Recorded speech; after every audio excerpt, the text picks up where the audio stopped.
Prevenzione del territorio e lotta alla criminalità, in particolare in quelle aree del Trevigiano dedite allo spaccio di sostanze stupefacenti.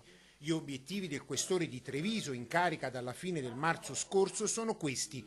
Attenzione massima in quei quartieri dove maggiormente c'è la più alta concentrazione di immigrati e di attività illecite. L'ultimo arresto per detenzione e spaccio di cocaina ne è la dimostrazione che in alcune aree della provincia, come Conegliano, il livello di attenzione resta altissimo, un bilancio tutto sommato positivo. Anche se ovviamente la piena conoscenza delle problematiche della sicurezza pubblica richiede un tempo ancora maggiore, comunque sono state assunte delle iniziative molto interessanti, soprattutto in materia di controllo del territorio, sia a Treviso che anche in provincia. Faccio riferimento a Conegliano, a un'area particolarmente sensibile che è quella del Biscione, che è stata sottoposta a controlli continui. Presentati anche i nuovi distintivi della Polizia di Stato. Alle 7 di oggi in tutta Italia, dopo 38 anni, il Ministero dell'Interno vara il nuovo look per gli agenti di pubblica sicurezza.